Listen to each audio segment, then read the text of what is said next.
Hey there, Aubrey. How's it going? Welcome to 2500, episode 2500. Lindsay, amazing. 2,500 episodes. That's amazing. Yeah, we should be very proud. And what really, it's about our listeners, you know? So the true. comments they send us. We love you guys.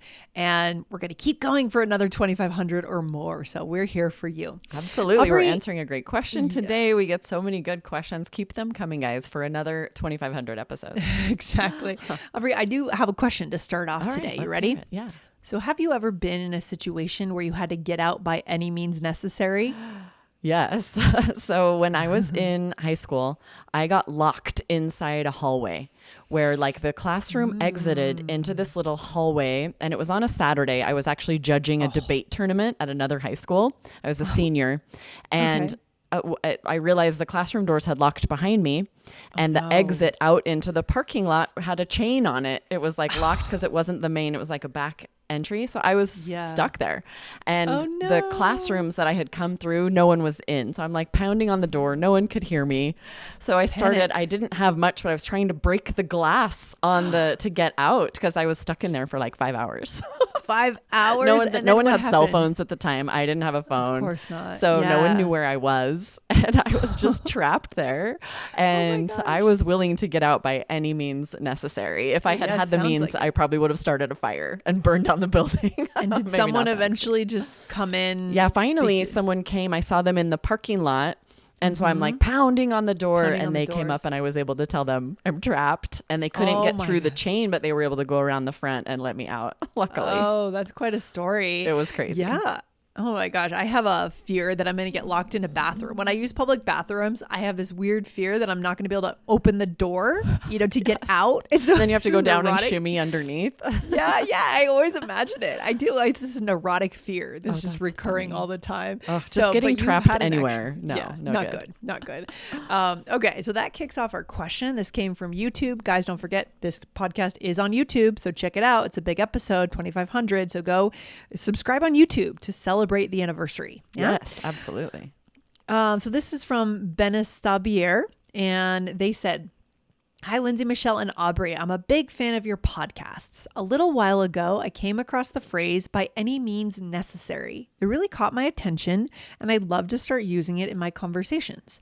Could you explain the best situations to use it and maybe share a few examples or scenarios? Thank you so much."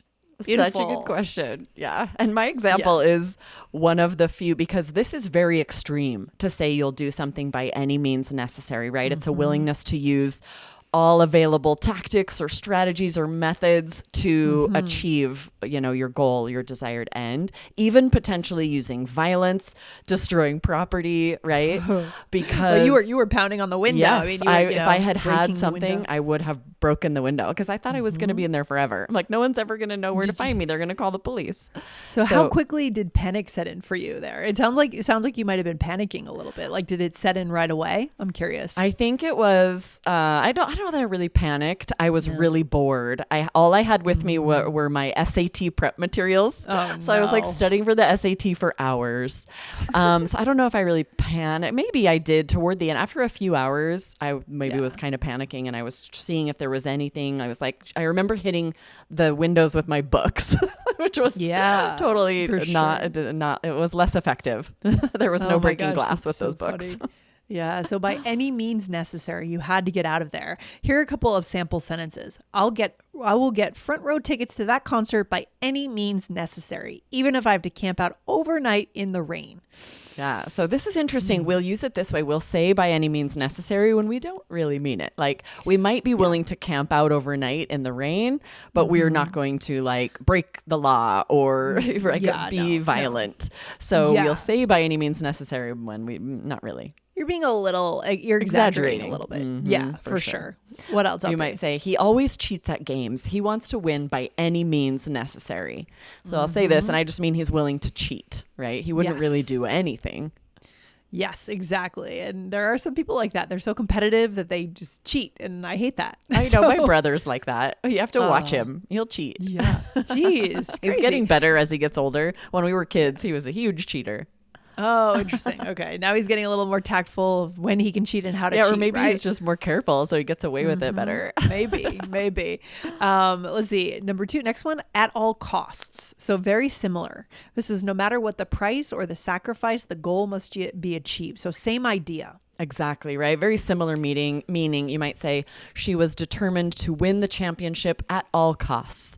And so usually this would just mean she's practicing as hard as she can, doing everything she can, but it could also imply like she's willing to cheat. She's, who knows, Yeah. at all costs. That could mean anything. Or we need to protect the evidence at all costs, even if it means delaying the trial. Yeah. Ooh, yeah. So this, when we say at all costs, it can really mean that someone's willing to do whatever it takes. If you're watching a show about like a crime boss and they say, get rid of him at all costs. Ooh, that could really mean Yes. like whatever you have to do. Yeah. Oh gosh. The gangster movies, right? Exactly. But if someone says it like this, right? Oh, she's determined to win at all costs. That doesn't necessarily imply she's willing to do violence, right? It just means she's going to put in maximum effort. Absolutely. Yeah, absolutely. Doesn't mean someone's going to end up in the bottom of the Charles River in Boston or something. It's not always murdery. Yeah, for sure. This is not a true crime podcast, Exactly. right? All right. Number 3, whatever it takes. Yeah. Again, so very like, similar vibe. Same willingness to do anything required to succeed. But again, right, we use these sort of that's very hyperbolic. Like it just means a lot to us. So for example, she'll do whatever it takes to get into medical school. And really we mean she's studying as hard as she can, just spending a lot of time. Yeah, it's interesting. I had some friends when I was growing up that really knew exactly what they wanted to do. They were neighbors in my neighborhood, and like they both ended up going to Princeton, and they were just so determined. They knew exactly what they wanted to do. And I was just always kind of like, how do you know what you want to be and where you want to go? I never quite understood it. I'm always impressed when someone is that driven. I was the Yeah. same. I'm like, I don't know. It could be, let's leave our options open. Right, exactly. It's a very different way of living life, I think. And I feel like these come up a lot in sports. So, for example, the coach told the team to win the game, whatever it takes.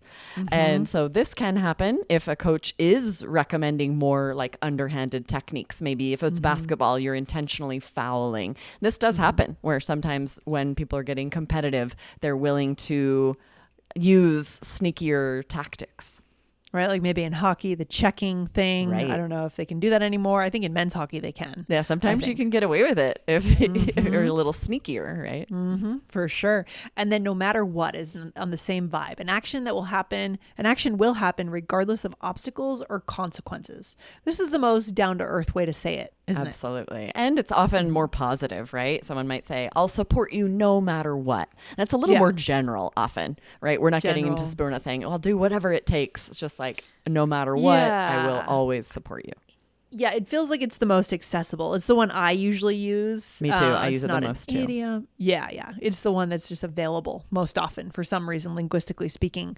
Aubrey, there are others, but a few of them we can't say here on the podcast because they involve curse words. There's a really fun one that has a similar meaning, but it has a curse word, so we can't say it here on the podcast. I'm going to post about it in our community the day this episode drops. So if you are in one of our courses, look for that. If you're not, you need to sign up for one of our courses so that you can get that post. Yeah, our community is an amazingly vibrant place where students are connecting with each other. They're finding out about Open Conversation Club, Q&A, the times of the important student-only clubs that happen too. I think someone just posted a brand new one coming up soon. We love this. This is a key part of our course system. When you join a course, you become a part of the community. And there is a new course coming out, another brand new course coming out in the next few weeks at All Ears English. So take a look at what we have in the next couple of weeks, guys. Yes, awesome. All right. Role play time, Aubrey. We are two friends planning to get tickets for a concert. Okay. Yeah, I'll start us out. I can't believe the tickets for this concert sold out in 10 minutes. I know. We have to get tickets by any means necessary. We still have a chance. They're selling the front row seats to the first people in line the night of the concert. I'm willing to go the day before and camp outside the box office overnight. I want to see this band at all costs. I'm down. I've never waited in line overnight for anything, but I'll do whatever it takes to get these front row seats. Let's do it. No matter what, we're getting those tickets. it's kind of fun when you're young. You might do that. It makes me also think of Apple people, iOS people. When I'm not sure if people do that anymore, but when the iPhone was first launching, the new versions, people would camp out to get it. Yeah. I always thought when we moved to New York, I was like, I wanted to go to like a taping of SNL, Stephen Colbert. There were like shows I wanted to see. And I was willing to get those tickets at all costs. But then it ended up being pretty easy. You could just like reserve them online for the night you wanted to go. So I never had to camp out anywhere. I never did that when I lived in New York, and I so regret it. I feel like I didn't do some of the cool things that locals do. Right. You were younger, so you were like too cool for that. I was too cool, I guess. But that sounds like a really fun thing to do. Go on SNL or any of the nighttime talk shows, right? I loved it. It was so fun. The best thing about going to a live taping of SNL is one of the cast members does like stand up to warm up the crowd. And it was Jason Sudeikis the night we were there. And it was so funny. I'm like, I can't believe I'm like for free seeing like Jason Sudeikis stand up live. It's amazing. That's kind of insane. Yeah, there's some really cool things about living in New York. Also, the tickets that like when you go to Times Square and you go to the big TKTS office to get the cheap Broadway tickets. You can do the lottery for a lot of shows, the front row. This is kind of what I was thinking here, like the front row lottery. We always were playing for those cheap seats. Yeah, there are benefits to being a local. That's for sure. All right, let's go through our role play here, Aubrey. So I'm saying we have to get tickets by any means necessary. So we'll do anything, not anything, but that's where you can see the exaggeration here, right? We're willing to sleep out overnight on the sidewalk. That's extreme. We would use these phrases for that, but like, really, would we do anything?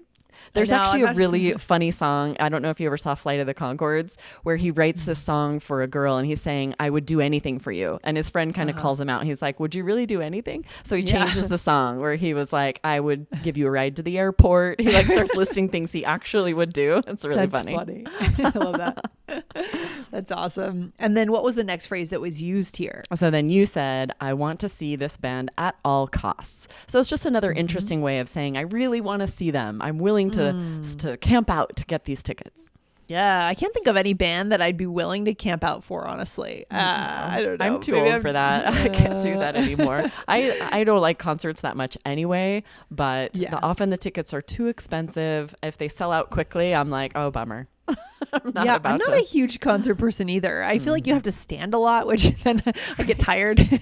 My concert attending days are in my past. Yeah, I agree completely. And then you said, I'm down. I've never waited in line for anything, but I'll do whatever it takes. Clearly, we are like 19 years old here. Yeah, right? It does sound like it, right? We're willing to sleep on the sidewalk overnight to get tickets. Yeah. It sounds like we're pretty young. Yeah, for sure. And then what did I say last? And you said, let's do it. No matter what, we're getting those tickets. Yes. What's our takeaway for today's episode? Yeah, I feel like one of the best things to connect about is something you're really passionate about. So if you are the type of person that would sleep on the sidewalk to get tickets, like what a fun thing to connect with people about. And you need today's vocabulary to do it. Yeah. And again, everyone has weird, different niche interests. I mean, maybe it's a particular restaurant or some kind of festival that's really strange, but you love it. And so being able to show like your weirdness and your interest is a huge connection skill. Absolutely. Right, maybe it's some crazy thing that you collect and you're going to share about that and say, I would get this figurine by any means necessary. Maybe you're bidding on eBay for it. Totally. Or there's like a stamp collecting conference or something and you have to get those tickets. So don't be afraid as you are connecting with native speakers to show who you really are and show that weirdness, right? That makes you interesting. Absolutely. Right? Own your weird. Yeah. I think it's more, people are more interesting when they are open about whatever weird things they're interested in. Totally. 100%. Good stuff today, Aubrey. Guys, hit the follow button on the show and we'll see you next time. Awesome. See you next time. All right. Bye.